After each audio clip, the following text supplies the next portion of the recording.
Welcome everyone to Sharing Soulful Stories, and today I am here with Shauna Lay. Welcome, Shauna. Thank you. I'm really happy to be here. Thanks for inviting me. I'm so excited to hear what you have to say today, but first let me tell everyone a little bit more about you.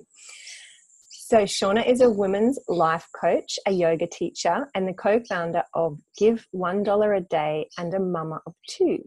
Shauna believes that we create lives we deeply love by connecting deeply with our lives. I love that phrase. She supports women to find deep connection through their relationships with themselves, their bodies, their partners, and their work in the world. Through these deeper connections, there is more access to joy and fulfillment in their lives. She leads national retreats, provides one-on-one coaching support, and teaches classes and workshops online and in person. And as I mentioned above, she co-founded a non-profit Give $1 a Day to ease the financial burden of families and children affected by illness and poverty. That's beautiful. And again, welcome, Shauna. I'm so excited to have you here.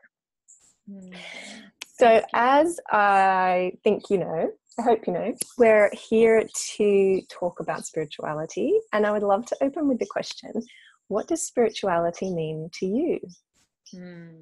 Such a good question, and really had me when you prompted, the questions. I was really thinking about this one. It's like, what does it really mean to me? The first thing that came up for me was I have a personal acronym that I use, and it's funny because I don't really use it in my work or anywhere else. It's just it's just my own personal one, and it's INSOUL. And what it stands for is In Search of Understanding Life. And particularly it's in search of understanding my own life on a deeper level than what might be seemingly like right in front of me. So, we're physical beings, and there's tangible things around us, and I think of spirituality as looking for something deeper, or maybe even more expansive. Maybe I use the word deeper, and some people have don't maybe not understand that, so maybe more expansion, maybe more bigger, and the way in which I think about that is that I've done a lot of work in understanding my own self in my own life, and looking at the deeper aspects of my life. And then when I have been, when I'm able to do that, then I will connect more deeper with other people. And instead of seeing or listening to the story, I'm seeing them more as a whole being, like more the essence or the energy of them. And then the same thing is true if I'm looking at a tree, let's say. I might not see just the tree, but I see the beauty of the tree, or more the essence of the tree, or the energy of the tree. And so spirituality to me is this search for a deeper meaning, or this search for something more than what's maybe right in front of us, which then has connected me deeper to myself and others in the world that's around me. Amazing. I love that. I feel that that's a really an interesting way to think of spirituality, in terms of there being this element of searching. Is often this seeking, this we're looking, and that's a perfect thing. That there's what is more here. Is there more here? I love that. I wonder whether, reflecting on that beautiful description, has spirituality always been part of your life, or was there any type of triggering event or something that opened you to looking for more? Yeah.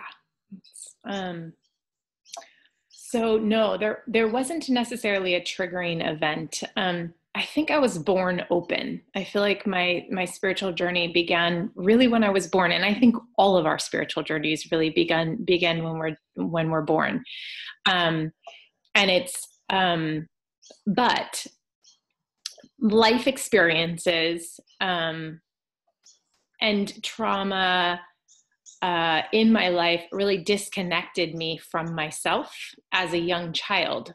And I also believe that that happens to most of us. I think we're born with this deep connection, and then things happen which then disconnect us. And I also really believe that as children, if we're nurtured in a way that keeps us connected, so if we're allowed to go through our experiences and any kind of trauma that happens to us, and we have a guide that's guiding us that has that connection and understands something deeper, then we don't disconnect from it as much. We may still disconnect, but not as much. So for me, I didn't have that. I didn't have that guide. And so I think what happened was I just really disconnected from myself. And then what happened was around the age of 18, I began to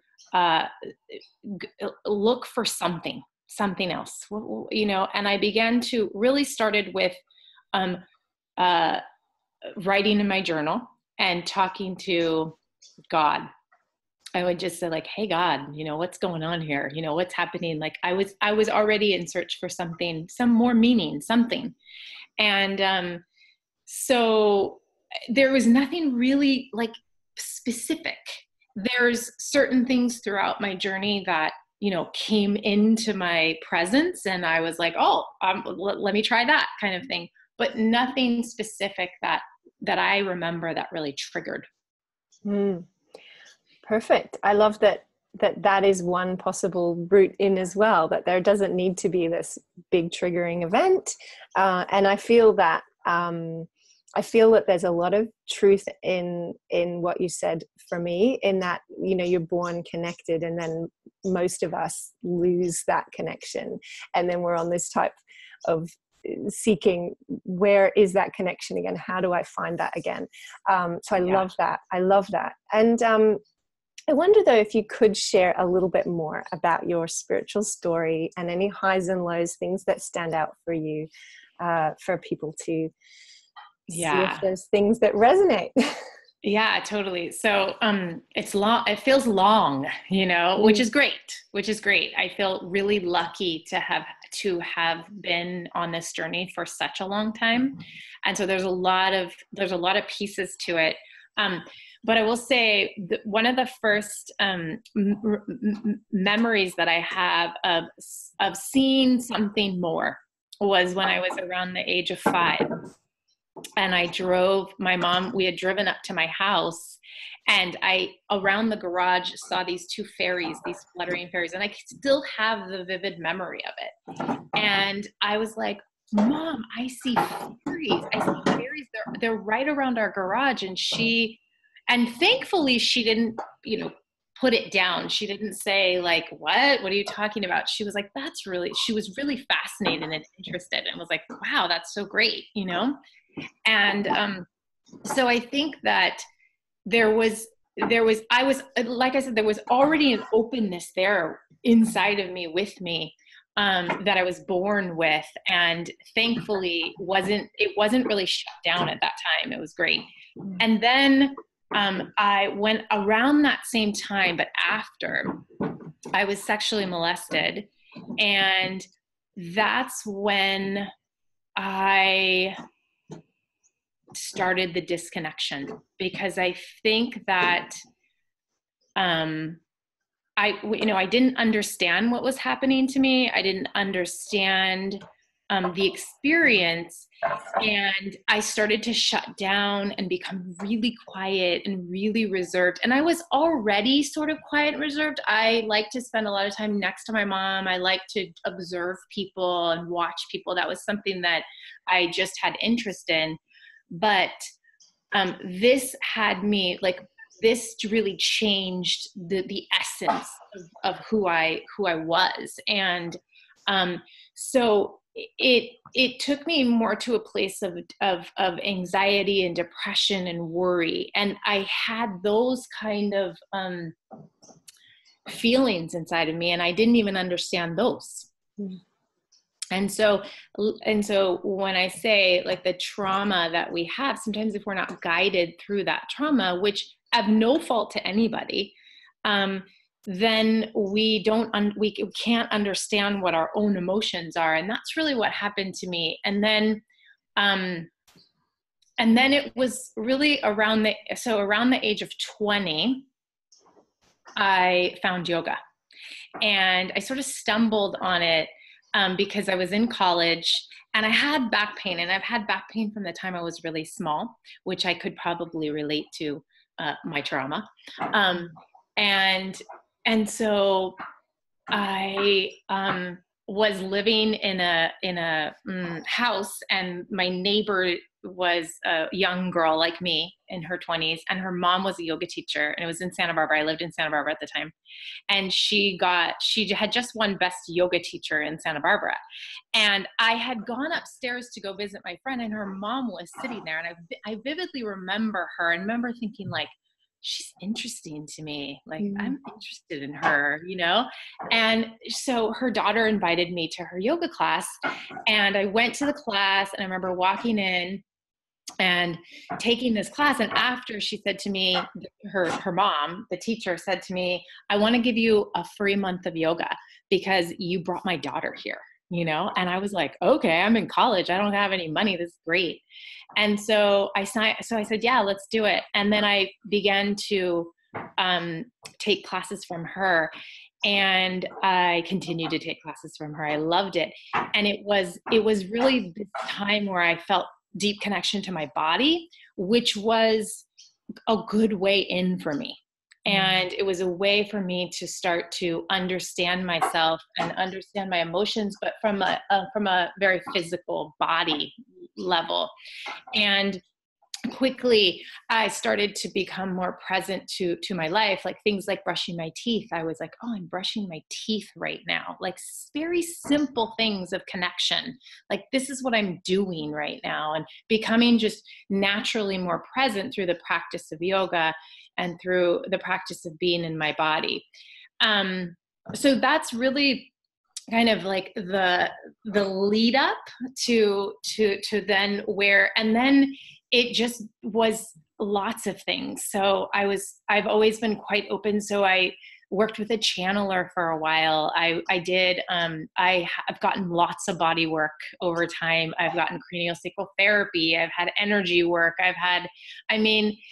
So many all the things, you know, and have always just been so excited. Like, okay, let's do this and let's do that. And I have I'm not closed to anything. I'm very, very open to what I could learn from somebody else.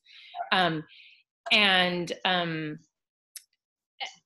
would say also, one of my greatest spiritual teachers is my husband. And I met him when I was 18. And we were together for 5 years, and then we broke up because he was highly addicted to drugs. But I loved him so, so, so much. And we got back together, and I was seeing a therapist at the time. And my therapist was helping me really get in touch with my emotions. That was one of the things that she did really well, which was perfect for me. And so I had told her about him, like, I'm in love with this guy, but like, this is what's going on with him. And she just couldn't understand, like, why do you love somebody like this, you know? And yeah, it was fascinating, and not like in a judgmental kind of way, but in a, like, you know, you could do better, and you could do better kind of way. And then I asked him, will you go see her? You know? And she was like, I don't take on drug addicts. I don't do that, you know? And I was like, will you please just meet him? And so they met, and she loved him. Mm-hmm. And she told me I was wrong. I see what you see in him. And so they worked together, and he quit doing drugs, and we married, and now we have 2 kids. And still though, there's still patterns that we live with. I live with patterns. He lives with patterns, and they're traumatic pieces in our systems. And so when I go through this journey, I'm feeling that those layers of that trauma and working through those layers, layer after layer after layer. It's a journey, and he the same. And so he has been, over the last 20 years that we've been together, more than that. He has been one of my greatest spiritual teachers, and still, such an important part of my journey. Mm. Mm-hmm. That's so beautiful. This sort of way you've brought in different pieces of the journey and how important they all were for you, with the, that yoga, and then the people that you've had in your life, and just how it unfolds can be just so individual and unique, and yet perfect for each and every person. I love that. I love that you consider your husband one of your greatest spiritual teachers. That's such a beautiful thing to say. Mm-hmm. And body work. I love that you've had craniosacral therapy. Most people don't know what it is. So that was a huge turning point, learning that for me, because I was like, oh, now I can actually feel this energy thing that people are talking about. Wow, this is amazing. So yeah, all that, just so good. So I wonder, obviously we know a little bit about your background as a yoga teacher and also as a coach, but trying to make this feel more real for people, if they peek through your window on a given day or something, how do you weave into your life spirituality, or what is it that makes you feel that you're living a spiritual life? Mm-hmm. I really liked this question.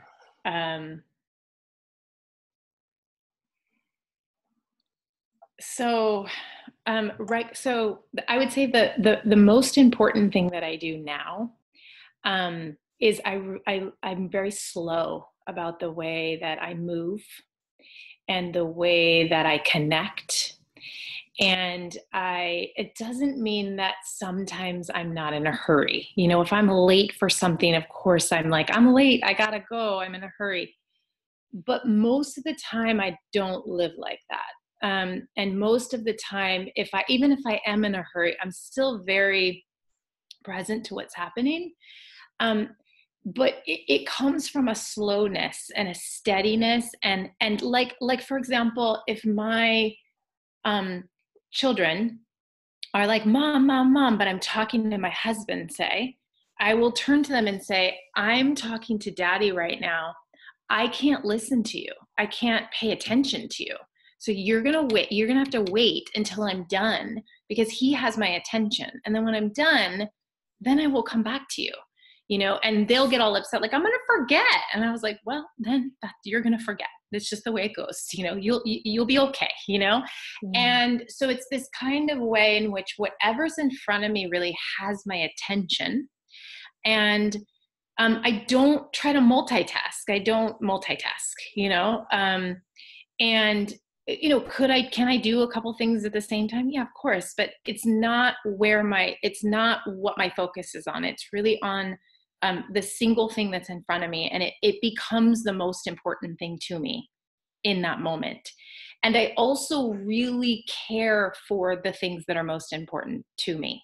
And I know what those things are. And so those come at the front. Those are first. And then I can shift if I need to.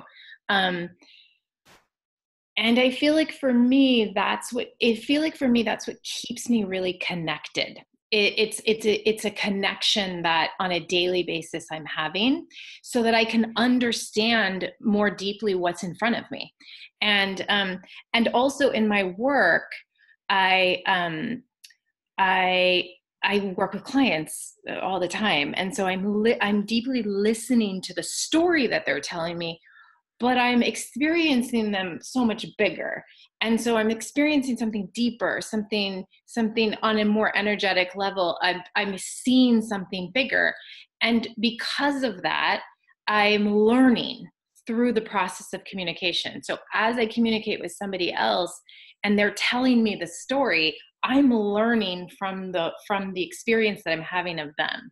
So it's the same thing with my children and my partner and, you know, people in my life, although that's more difficult. That's why they're highly spiritual teachers for me, including my kids, not just my husband, but my kids, because they test me.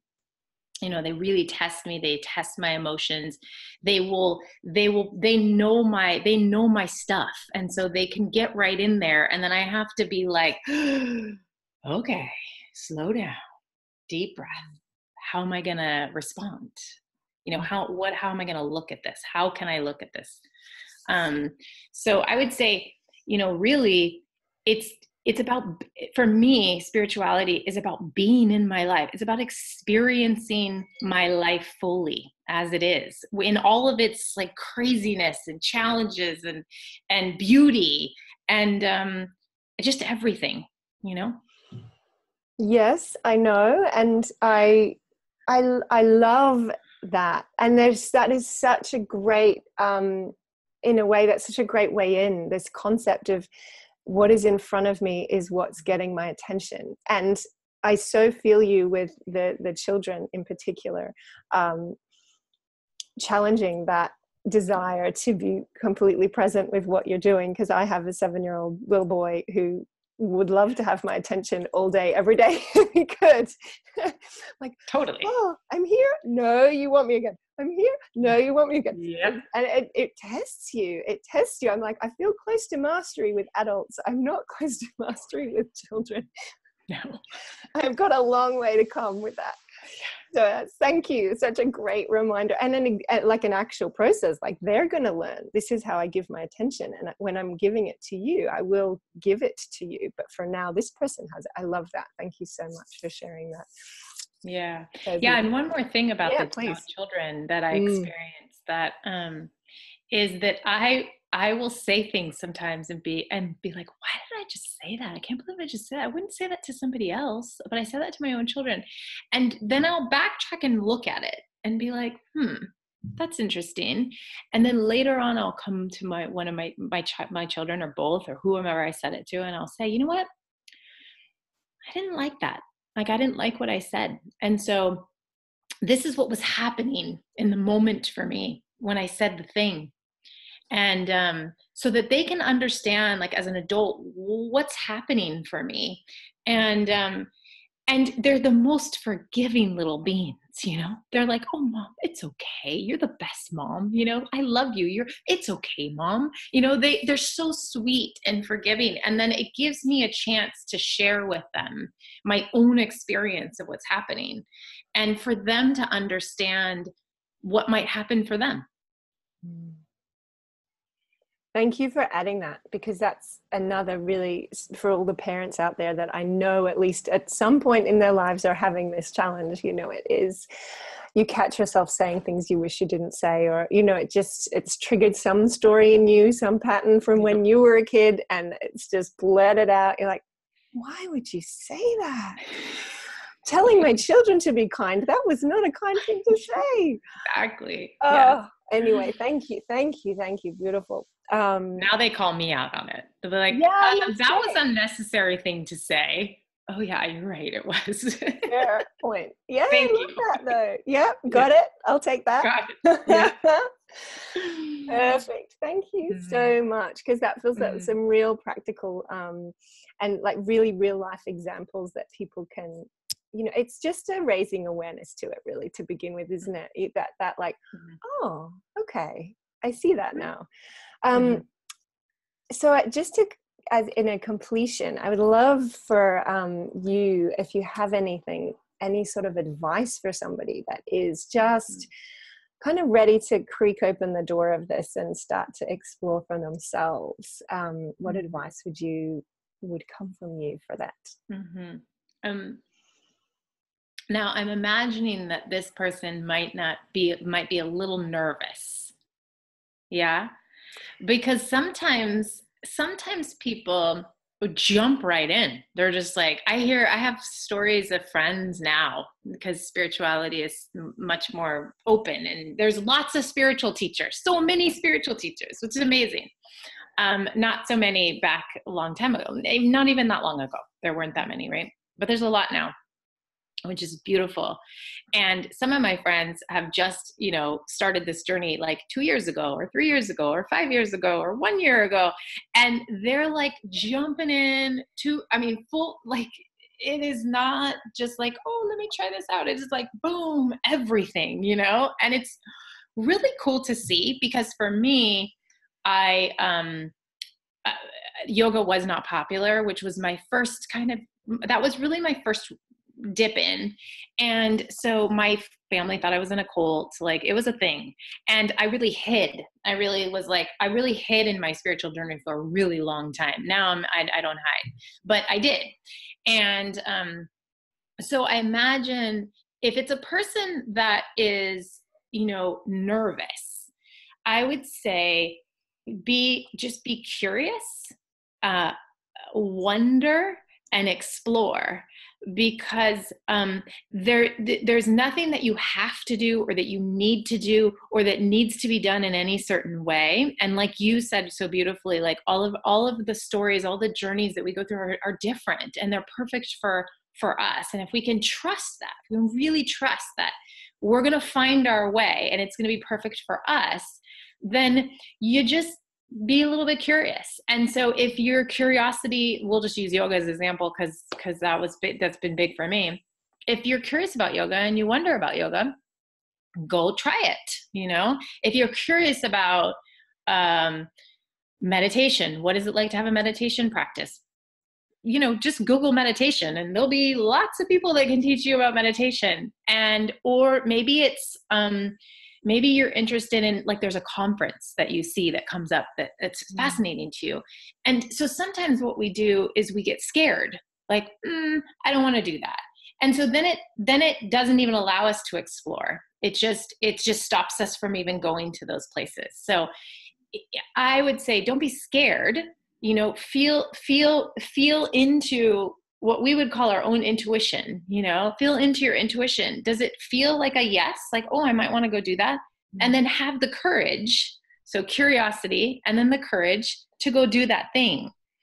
Or maybe it's, I'm going to buy a tarot card deck, and I'm going to do this at home by myself for a little while. And I'm going to read, and I'm going to, or I'm going to read a couple books. That could be it, where I'm going to be internal, because that feels really good right now. And I'm just going to be quiet in my own space and allow myself to do that before I take myself out, into the world, or before I hire a spiritual coach, or before I, do something like that. Or I feel like all coaches are spiritual teachers, but these days, I think so too these days. Yeah. Yeah, these days. So before you take those bigger steps, you might go slow, but go with your intuition, I do. I love that you shared that there can be like this nervousness and this fear to go there. I know one of my clients from quite a long time ago, she was like, but what will my family think? And what if I open Pandora's box, and what might be inside? And like, there was a whole huge, big thing of fear going on there, which is all interesting to get curious about. And as you say, there are ways that you don't have to tell your family straight away. Start playing with it at home, read a book, hide it under your pillow, whatever, Totally. If that's what feels safer when you're first exploring all of this stuff. That's amazing. Thank you so much for sharing that advice. Yeah.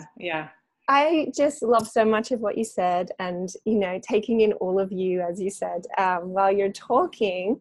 For anybody that feels like they would like to learn more about what you do, or what's out there, can you share how they would go about finding you, please? Yeah. So you can find me on my website. That's probably the best way to find me. And that's www.shaunalay.com. It's really easy. And that connects you to Instagram and to Facebook. So you can find everything there, and also connects you to my email list. So you can get on my email list, and then I send like 2 emails per month usually, and sometimes a little bit more. It just depends on what's happening in my world and in my business. And so it depends. But that's probably the best way. Yeah. Brilliant. And I will put all your links when the video goes up and out. So thank you so much for sharing all of that. I know there will be stuff in there for the ears that need to hear it. Yeah. So thank you so much for being here. I really appreciate your time and your wisdom. Thank you.